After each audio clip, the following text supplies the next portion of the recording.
আসসালামু আলাইকুম রহমতুল্লাহ। প্রিয় শিক্ষার্থীবৃন্দ, আশা করি আপনারা সবাই ভালো আছেন এবং ঢাকা ইউনিভার্সিটি পরীক্ষা পরবর্তী সময়ে অন্যান্য ইউনিভার্সিটির প্রস্তুতি নিয়ে ব্যস্ত সময় পার করছেন। যাই হোক, শুভকামনা আপনাদের জন্য। আল্লাহ তাআলা আপনাদের পরিশ্রমের সর্বোত্তম প্রতিদান দান করুক। যাই হোক, এবার ঢাকা ইউনিভার্সিটি সি ইউনিট এবং বি ইউনিটের পরীক্ষার পরে আপনারা হয়তোবা একটু চিন্তিত, একটু হতাশাগ্রস্ত। আর কারণ হচ্ছে ঢাকা ইউনিভার্সিটি পরীক্ষা এবার বি ইউনিটের কোশ্চেনটা বিশেষ করে দেখলাম যে একটু ব্যতিক্রমী ধারার হয়েছে। যেমন হচ্ছে আপনার প্যারাগ্রাফটা এবার একদম নন টেক্সচুয়াল আসছে। তারপরে হচ্ছে আপনার ট্রান্সফরমেশন সেন্টেন্স এসেছে নতুন করে, যেটা অন্যান্যবার আসে না। একটা ট্রান্সলেশনও এসেছে। তারপরে হচ্ছে আপনার টেক্সট বুক থেকে এক কথায় কোশ্চেন আসার পরিমাণ এবার কম ছিল। এরপরে বাংলায় দেখা যাচ্ছে আপনাদের টেক্সট বুকের কোশ্চেনটা একেবারে সিলেবাসের বাইরে থেকে এসেছে। তারপরে হচ্ছে আপনার নতুন 3টা করে টপিক আসে সাধারণত, আপনাদের এবার 4টা টপিক এসেছে। তো সেক্ষেত্রেও দেখা গেল যে টাইম ম্যানেজমেন্টে হয়তো বা আপনাদের কোনো সমস্যা হয়ে গিয়েছে। আর সাধারণ জ্ঞানের কোশ্চেনটা দেখা যাচ্ছে যে গতানুগতিক একটু মুখস্থ ধারার বাইরে যেয়ে কেন জানি একটু অ্যানালিটিক্যাল টাইপের কোশ্চেন এসেছে। তো সব মিলিয়ে হয়তো বা আপনারা একটু দ্বিধাগ্রস্ত। তো আমি বলবো যে দ্বিধাগ্রস্ত হওয়ার কিছু নাই। কারণ হচ্ছে যেটা হয়েছে সেটা সবার জন্যই। সবারই পরীক্ষা মোটামুটি একটু অন্যরকম হয়েছে এবার। তো যেটা সবার জন্য ঘটেছে সেটা নিয়ে চিন্তা করার কোনো কারণ নেই। আর হচ্ছে আপনার যাদের বেসিক মোটামুটি ভালো ছিল, এরপরেও যাদের বেসিক ভালো ছিল, যারা হচ্ছে আপনার স্ট্র্যাটেজিক্যালি লেখাপড়া করেছে, একটু প্রোডাক্টিভ ছিল, তারা অবশ্য ভালো করবেন ইনশাল্লাহ। আর হচ্ছে এর বাইরে দুশ্চিন্তার কোনো কারণ নেই। কারণ এবার ধারণা করা যাচ্ছে যে অন্যান্যবার যে পরিমাণ মার্কস পেয়ে স্টুডেন্টরা চান্স পায়, সাধারণত তার চেয়ে বেশ কম মার্কস পেয়েও আপনারা চান্স পাবেন ইনশাল্লাহ। তো যাই হোক, বেশি কথা না বলি, আপনাদের মূল্যবান সময় নষ্ট না করি। আমরা এখন আল্লাহ তাআলার উপরে পরীক্ষা যা হয়েছে সেটা ছেড়ে দিয়ে আমরা সামনের দিকে আগাবো ইনশাল্লাহ। তো আমি মূলত আজকে আপনাদের যে বিষয়টা নিয়ে আপনাদের সামনে একটু আলোচনা করতে এসেছি সেটা হচ্ছে আপনারা যারা একটু বুঝে শুনে স্ট্র্যাটেজিক্যালি পদ্ধতিগতভাবে লেখাপড়া করেছেন, তারা নিশ্চয়ই ভ্যাকাবুলারি প্যানাসিয়া এই বইটা সম্পর্কে জেনে থাকবেন। কারণ বাজারে যে বইগুলো সাধারণত বের হয়, সাধারণত বইগুলো হচ্ছে আপনার মানে সব কিছু মিলিয়ে থাকে। চাকরি বাকরির পরীক্ষা, BCS, bank, competitive exam, admission সব মিলিয়ে সাধারণত বই লেখা হয়। কিন্তু এই অ্যাডমিশন ভোকাবুলারি বইটা, যে বইটা নিয়ে আমি আপনাদের সামনে একটু আলোচনা করব, এই বইটা শুধুমাত্র অ্যাডমিশনের স্টুডেন্টদেরকেই ফোকাস করে লেখা হয়েছে। প্যানাসিয়া পাবলিকেশনের অভিজ্ঞ শিক্ষক মণ্ডলী এক ধরনের মোটামুটি আমি বলবো যে রিসার্চ করে, গবেষণা করে শুধুমাত্র অ্যাডমিশন স্টুডেন্টদের কীভাবে কল্যাণ হয় সেই জিনিসটা মাথায় রেখেই শুধুমাত্র এই বইটা আপনাদের জন্য প্রস্তুত করেছিল। এটা শুধু বই না বলে আমি এক ধরনের রিসার্চ ওয়ার্কও বলতে পারি। কারণ শুধুমাত্র অ্যাডমিশন স্টুডেন্ট আপনাদের কিভাবে অল্প সময়ে আপনারা ভোকাবুলারি সাইট, আসলে ভোকাবুলারি সাইটটা বলতে কিন্তু শুধুমাত্র সিনোনিম অ্যান্টোনিমস বোঝায় না। এখানে হচ্ছে আপনার synonyms, antonym, spelling, Literary figures, phrase and idioms, appropriate preposition, মানে ব্যাকরণের বাইরে যেটা মুখস্থ যেগুলো করতে হয় সেই পুরো পার্টটাকে বোঝায়। তো সেই পার্টটা যাতে আপনারা খুব অল্প সময়ে ভালো করতে পারেন, এজন্য শুধুমাত্র অ্যাডমিশন কেন্দ্রিক এই বইটা প্যানাসিয়া পাবলিকেশনের অভিজ্ঞ শিক্ষক মণ্ডলী আপনাদের জন্য প্রস্তুত করেছিল।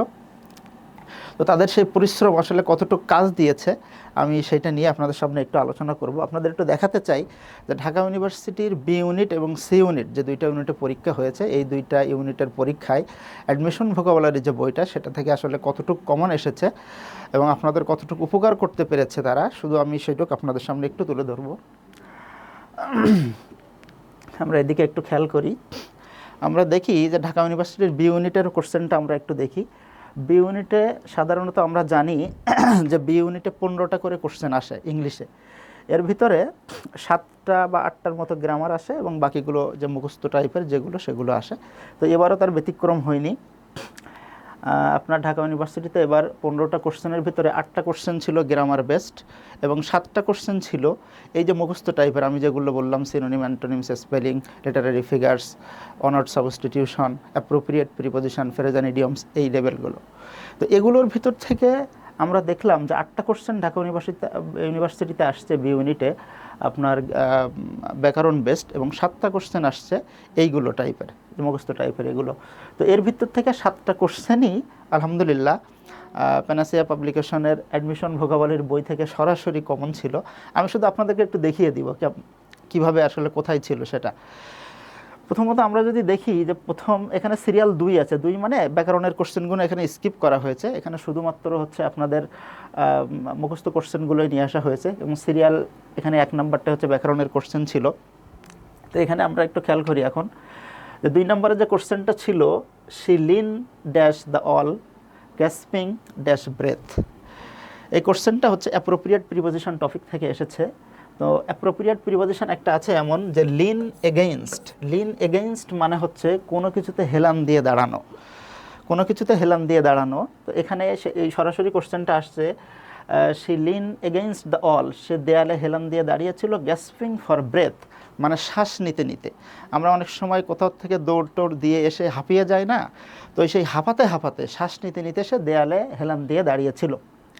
এই কোশ্চেনটা আমরা ভোকাবুলারি অ্যাডমিশন ভোকাবুলারি বইয়ের 231 পেজে সরাসরি পেয়ে যাই।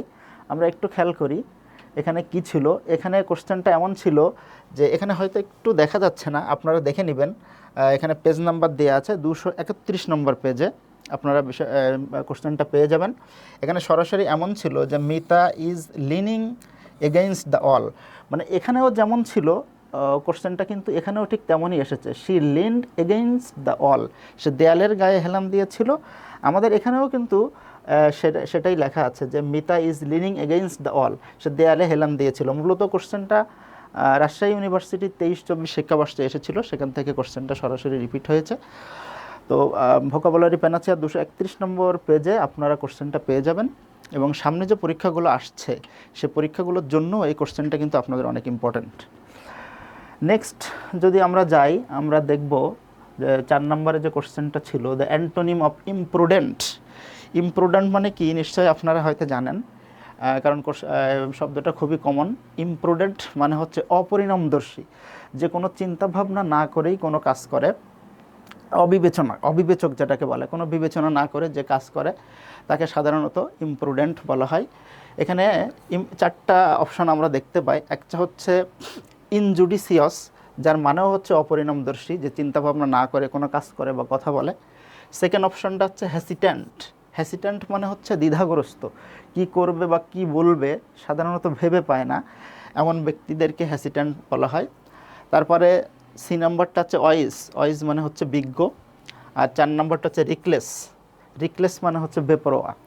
তো স্বাভাবিকভাবেই আমরা এই 3টা দেখতেছি মোটামুটি কাছাকাছি, ইনজুডিসিয়াস, হ্যাসিট্যান্ট এবং রিকলেস, 3টাই মোটামুটি কাছাকাছি অর্থ দেয়, যেটা ইমপ্রুডেন্ট এর অ্যান্টোনিমের সাথে যায় না, সিনোনিমের সাথে যায়। কিন্তু এখানে আমাদের ইমপ্রুডেন্টের অ্যান্টোনিমসটা আমাদের কাছে চেয়েছে, তো স্বাভাবিকভাবেই বোঝা যাচ্ছে অ্যান্টোনিমস হিসাবে অয়েজ শব্দটাই বেশি অ্যাপ্রোপ্রিয়েট বলতে একটা শব্দই আছে ওনার অ্যান্টোনিম হিসাবে। তো এই ইমপ্রুডেন্ট শব্দটা আপনারা সরাসরি আমাদের ভোকাবুলারি বইয়ের পেজ নাম্বার 9 সরাসরি পেয়ে যাবেন। আমি একটু আপনাদেরকে দেখিয়ে দেই, বাসায় আপনারা যদি আরেকটু ভালো করে দেখে নেন তাহলে এখানে সরাসরি পেয়ে যাবেন পেজ নাম্বার 9। এই যে পেজ নাম্বার 9 একদম সরাসরি আপনারা এখানে পেয়ে যাবেন, হয়তো বা ভালো দেখা যাচ্ছে না এখানে, আপনারা একটু বাসায় দেখলে পেয়ে যাবেন পেজ নাম্বার 9। তাছাড়া অপশনে যে শব্দটা ছিল ওয়াইজ, যেটা অ্যান্সার হবে, সেটাও আপনারা পেজ নাম্বার 77 পেয়ে যাবেন সরাসরি ইনশাল্লাহ। যাই হোক, আমরা পরের কোশ্চেনটা একটু দেখি তাহলে। এরপরে যে কোশ্চেনটা আসছে এটা আসলে খুবই আনকমন টাইপের। সাধারণত ঢাকা ইউনিভার্সিটিতে এরকম আনকমন টাইপের কোশ্চেনগুলোই সিলেক্ট করার চেষ্টা করে। এখানে বলেছে যে টু জাম্প অন দ্য ব্যান্ডওয়াগন, এটা একটা ফ্রেজ, এটা একটা ইডিয়ম। এটা হচ্ছে ব্যান্ডওয়াগন শব্দটার অর্থ হচ্ছে জনপ্রিয়তার ঢেউ। মানে কোনো একটা জিনিস হঠাৎ করে জনপ্রিয় হয়ে গেছে, সেটা মানে ভালো হোক বা খারাপ হোক সেটা ব্যাপার না, মানে জনগণের মুখে মুখে হয়ে গেছে এমন একটা ব্যাপার। তো টু জাম্প অন দ্য ব্যান্ডওয়াগন তার মানে ওই জনপ্রিয়তায় লাভ দেয়া, তার মানে জনপ্রিয় কোনো একটা জিনিস হলে সেটার দিকে সবাই ঝুঁকে পড়া। আমরা বিবেচনা করব না যে সেটা কারেক্ট না ভালো, সেটা ভালো না খারাপ, কোনো বিবেচনা না করে কোনো একটা জনপ্রিয় জিনিসে যোগদান করাকে বলে টু জাম্প অন দ্য ব্যান্ডওয়াগন।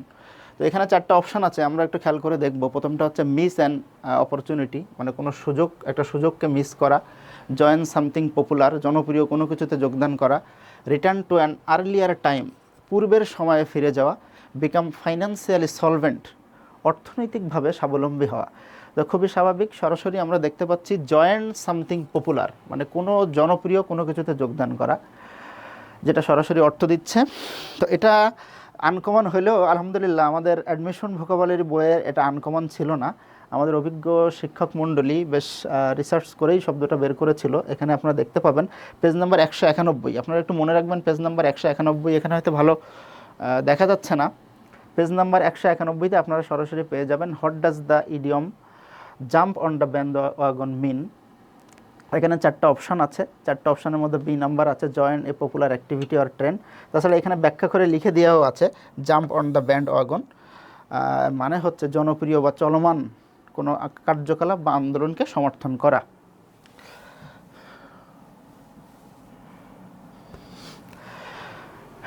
ঠিক এই ফ্রেজ, এই ইডিয়মটা শুধু ঢাকা ইউনিভার্সিটিতে আসছে তা না, একবার রাজশাহী ইউনিভার্সিটিতে আসছে। গ্লোবাল ব্যাংকের একটা পরীক্ষায় আমরা গত 24 সালে আসতে দেখেছিলাম। এটা খুবই ইম্পর্টেন্ট আপনাদের পরবর্তী পরীক্ষাগুলোর জন্য, এটা খুবই ইম্পর্টেন্ট। আপনারা অবশ্যই যারা জানেন না এখনই জেনে রেখে দিবেন। পরের কোশ্চেনটা আমরা যদি দেখি যে identify the incorrect spelling mind it. এখানে কিন্তু ইনকারেক্ট কোনটা সেটা চেয়েছে আমাদের কাছে, কোনটা ইনকারেক্ট সেটা আমাদের অপশানের ভিতর থেকে খুঁজে বের করতে হবে। এখানে 4টা অপশান দেওয়া আছে। একটা হচ্ছে ট্রিপিডিশন, তার মানে হচ্ছে বিদ্রূপ। একটা হচ্ছে ইউবিকিউশস, তার মানে হচ্ছে সর্বব্যাপী, মানে সব জায়গায় বিরাজমান এমন। দেন আছে ইননোকিউয়াস মানে হচ্ছে নিষ্পাপ। এই 3টা অপশানে কোনো ভুল নেই, 3টা অপশানের স্পেলিংয়ে শুদ্ধ আছে। প্রথম নাম্বার যে অপশানটা আছে সেখানে বলা হয়েছে, এই অপশানটা মূলত এমন ছিল, সুপার STTIOUS, সুপারস্টিশিয়াস মানে হচ্ছে কুসংস্কার। এখানে আপনার এইটা উল্টায় দেয়া হয়েছে, PERটা REP লেখা হয়েছে এবং এসটা এখানে মিসিং আছে, সুপারস্টিশিয়াস, যার মানে হচ্ছে কুসংস্কার। এই শব্দটা সরাসরি ভোকাবুলারি প্যানাসিয়ার স্পেলিং অংশে, এটা হচ্ছে ভোকাবুলারি অ্যাডমিশন প্যানাসিয়া, যেটা অ্যাডমিশন ভোকাবুলারির স্পেলিং অংশ। এই স্পেলিং অংশে আপনাদের সরাসরি, এখানে হয়তো আপনারা দেখতে পাচ্ছেন না, সরাসরি আছে সুপারস্টিশিয়াস মানে কুসংস্কার, মানে যে কোনো জায়গায় কিন্তু নাই, একেবারে স্পেলিং অংশেই সরাসরি দেওয়া আছে। এবং তাছাড়া এই শব্দটা এখানে ভেঙে ভেঙে উপস্থাপন করা হয়েছে। একটা শব্দ সাধারণত অ্যাডমিশন ভোকাবুলারি বইয়ে দুইভাবে উপস্থাপন করা হয়েছে, একটা হচ্ছে সরাসরি শব্দটা লেখা এবং পরে সিলেবাল অনুযায়ী সেটা ভেঙে ভেঙে লেখা। যেমন সুপারস্টিশিয়াস শব্দটা এখানে কিন্তু ভেঙে এইভাবে লেখা হয়েছে, SU দেন PERNSTIOUS, এখানে ভেঙে ভেঙে ব্যাখ্যা করে আপনাদের বোঝাই দেওয়া ছিল। তো যাদের কালেকশনে বইটা ছিল তারা নিশ্চয়ই এটা খুব সহজে পেরে গেছেন, আপনাদের পরীক্ষায় কোনো সময় নষ্ট হয়নি যাদের কাছে কালেকশনে বইটা ছিল। আর যারা এটা পারেননি বা যারা এটা জানেন না, এটা এখনই জেনে নেন, কারণ পরবর্তী যে কোনো পরীক্ষায় কিন্তু এটা রিপিট হওয়ার সম্ভাবনা আছে। খুবই ইম্পর্ট্যান্ট একটা কোশ্চেন। আর আমাদের ভোকাবুলারি প্যানাচিয়ার 254 নম্বর অ্যাডমিশন ভোকাবুলারি বইয়ের 254 নম্বর পেজে আপনারা সরাসরি এটা পেয়ে যাবেন। দেন পরের কোশ্চেনটা আমরা যদি দেখি, a person who helps people through charitable causes is AN, মানে বলছে এ পারসন হু হেল্পস পিপুল, একজন ব্যক্তি যে লোকজনকে সাহায্য করে, থ্রো চ্যারিটেবল কজেস মানে এক কথায় দাতব্য কাজের মাধ্যমে। দাতব্য কাজটা কি? দাতব্য কাজটা হলো ফ্রিতে, নিজের ইচ্ছায়, হ্যাঁ নিজের ইচ্ছায় সিভিলি, মানে যদি কোনো কাজ করা হয় মানুষের কল্যাণে সেটাকে আমরা দাতব্য কাজ বলে থাকি। তো যে দাতব্য কাজ করে সেই লোককে আসলে কি বলা হয় সেটা এখানে বলা হয়েছে। তাকে কি অপটিমিস্ট বলা হয়? অপটিমিস্ট মানে আশাবাদী। তাকে কি মিসান্থ্রোপিস্ট বলা হয়? মিসান্থ্রোপিস্ট মানে হচ্ছে মানব বিদ্বেষী, যারা মানুষদেরকে ঘৃণা করে, মানব বিদ্বেষীকে মিসান্থ্রোপিস্ট বলা হয়। দেন সি নাম্বারে আছে আইডিয়ালিস্ট, আইডিয়ালিস্ট মানে আদর্শবাদী। 4 নম্বরে আছে ফিলান্থ্রোপিস্ট, ফিলান্থ্রোপিস্ট মানে মানবদরদী, যারা মানুষকে ভালোবাসে, মানুষের জন্য কাজ করে। তো খুব স্বাভাবিকভাবে আমরা বলতে পারি অ্যান্সার হবে 4 নম্বরটা ফিলান্থ্রোপিস্ট, যে মানুষের জন্য চ্যারিটেবল কাজ করে, দাতব্য কাজ করে, তাকে কি বলা হয়? ফিলান্থ্রোপিস্ট বলা হয়। অ্যাডমিশন ভোকাবুলারি বইয়ের পেজ নাম্বার 293 পেজে আপনারা সরাসরি এটা পেয়ে যাবেন। একটু যদি খেয়াল করেন, এখানে দেখেন লেখা আছে a person who loves mankind or on trying to do good to mankind, মানে একজন মানুষ যে মানব জাতিকে ভালোবাসে এবং মানুষের জন্য ভালো কিছু করে তাকে ফিলান্থ্রপিস্ট এবং মানব হিতৈষী, মানব প্রেমী বলা হয়।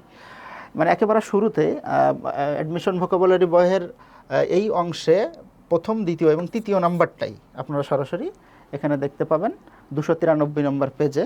শুধু এটা না, এটা সহ এখানে যেগুলো আছে সবগুলোই ইম্পর্ট্যান্ট, যেগুলো সাধারণত যে পরীক্ষাগুলো আপনাদের এখনও বাকি আছে সেই পরীক্ষাগুলোতে কোনো না কোনো পরীক্ষা এখান থেকে আসার সম্ভাবনা খুবই বেশি, যেহেতু শুধুমাত্র অ্যাডমিশনকে ফোকাস করে এটা লেখা হয়েছে। আপনাদের যদি কারোর অজানা থাকে এই বিষয়গুলো আপনারা সহজে জেনে নেওয়ার চেষ্টা করবেন ইনশাল্লাহ। দেন যদি আমরা দেখি যে এখানে একটা লিটারারি ফিগারস আমরা খেয়াল করছি যে which figure of speech has been used in this sentence, life is a puzzle with pieces that don't always fit. মানে এখানে একটা সেন্টেন্স দিয়েছে এবং বলেছে এটা কোন লিটারারি ফিগার হতে পারে।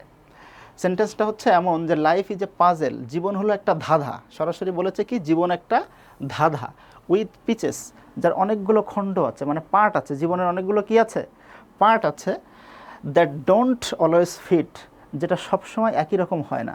আমাদের জীবনের মানে শুরু থেকে আর আমাদের মৃত্যু পর্যন্ত জীবনের অনেকগুলো অংশ থাকে, অনেক সময় দেখা যায় সব অংশগুলো একই রকম হয় না, একটার সাথে আরেকটা ভিন্নতা থাকে। শুধু সেই কথাটা এখানে বলেছে যে life is a puzzle with pieces that don't always fit, জীবন হচ্ছে একটা ধাঁধা যার অনেকগুলো অংশ থাকে এবং এই অংশ আছে এবং যার সবগুলো সবসময় একই রকম হয় না। এখানে লাইফকে সরাসরি পাজেলের সাথে তুলনা করা হয়েছে, ধাঁধার সাথে তুলনা করা হয়েছে। ঢাকা ইউনিভার্সিটিতে এই যাবৎকাল যতগুলো লিটারারি ফিগার আসছে তার মধ্যে সিমিলি এবং মেটাফর থেকে সবচেয়ে বেশি আসছে, মেটাফর থেকে সবচেয়ে বেশি আসছে। আমরা স্টুডেন্টদেরকে একথাই বলেছিলাম যে প্রথম দিকের 8-10টা ইম্পর্টেন্ট লিটারারি ফিগার্স পড়লেই ইউনিভার্সিটিতে বেঁধে যাবে, এর মধ্যে সিমিলি এবং মেটাফর সবচেয়ে বেশি ইম্পর্টেন্ট।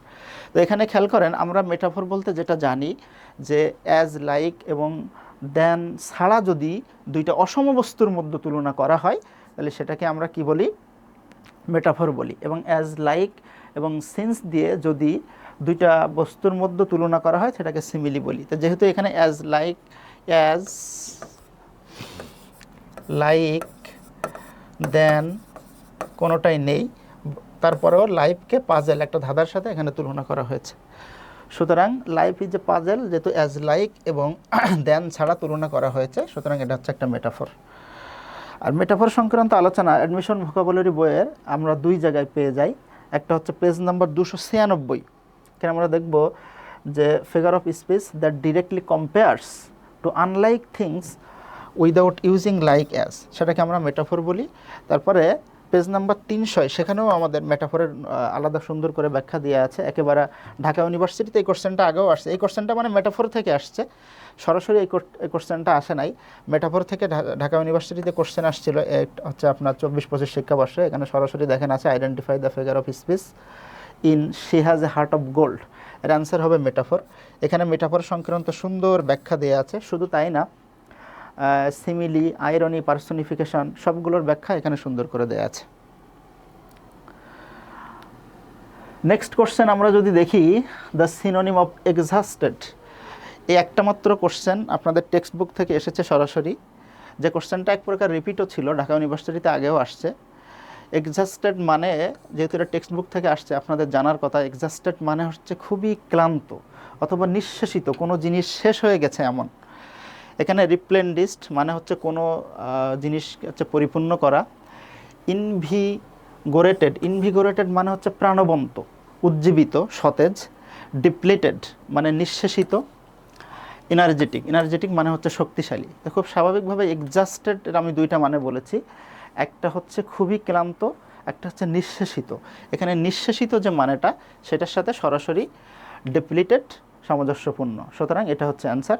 এই কোশ্চেনটা আমাদের টেক্সট বুক থেকে এসেছে এবং আমাদের অ্যাডমিশন ভোকাবুলারি বইয়ের 3 এবং 97 দুইটা পেজেই আপনারা পেয়ে যাবেন এবং খুব গভীরে না, একেবারে শুরুতেই মোটামুটি পেয়ে যাবেন এক্সহাস্টেড, অতিশ্রান্ত এখানে লেখা আছে। আর এখানে দেখেন এই কোশ্চেনটা মূলত ঢাকা ইউনিভার্সিটি থেকে রিপিট হয়েছে। আপনারা যদি কোশ্চেন সলভিং অংশটা একটু প্র্যাকটিস করে থাকেন, তাহলে এটা সরাসরি আপনাদের পারার কথা। এখানে লেখা আছে what is the synonym of exhausted, শুধু অপশনগুলো চেঞ্জ করে কোশ্চেনটা সরাসরি এসছে। ঢাকা ইউনিভার্সিটি 16-17 শিক্ষাবর্ষের কোশ্চেনটা এসেছিল। তো এই ছিল মোটামুটি আপনাদের বি ইউনিটের 7টা কোশ্চেন। যে 7টা কোশ্চেন গ্রামার অংশের বাইরে এসেছে, সেই 7টা কোশ্চেন আমরা একটু অ্যানালাইসিস করলাম। আমাদের অ্যাডমিশন ভোকাবুলারি বই অ্যানালাইসিসটা করার উদ্দেশ্য হচ্ছে, বইটা যেহেতু সরাসরি অ্যাডমিশন স্টুডেন্ট আপনাদের জন্য লেখা হয়েছিল, তো কতটুক আসলে এটা কাজ করেছে সেটা আমরা দেখলাম। যে গ্রামারের বাইরে যে 7টা কোশ্চেন ছিল, সেই 7টা কোশ্চেন সরাসরি অ্যাডমিশন ভোকাবুলারি বই থেকে চলে আসছে এবং কোনো গভীর জায়গা থেকে আসে নাই। একেবারে সুপারফিশিয়ালি কেউ যদি বইটা একটু পড়ে থাকে, উপর যদি পড়ে থাকে, একেবারে মূল জায়গাগুলো যদি পড়ে থাকে, তা একদম সে সরাসরি কমন পেয়ে গেছে আর কি সে। যাই হোক, আপনাদের জন্য এখন পরামর্শ হচ্ছে, যেহেতু অ্যাডমিশন কেন্দ্রিক বই বাজারে একেবারে নিরেট অ্যাডমিশন কেন্দ্রিক পাওয়া মুশকিল, তো যেহেতু এটা অ্যাডমিশন কেন্দ্রিক বই এবং বি ইউনিটের কোশ্চেন অ্যানালাইসিস করে আমরা দেখলাম যে মোটামুটি সবগুলো কোশ্চেনই এখান থেকে কমন ছিল গ্রামারের বাইরে। তো আপনারা যারা পরবর্তী পরীক্ষাগুলো দিবেন, যদি বুদ্ধিমান স্টুডেন্ট হয়ে থাকেন, তাহলে আপনাদের উচিত হবে বইটা যাদের কালেকশন এখনও করেননি তাদের কালেকশন করা, এবং যাদের কালেকশনে আছে তারা যারা ভালো করে পড়েননি তাদেরকে একটু এই আগামী দিনগুলোতে যতটুকু সম্ভব পড়ে ফেলা।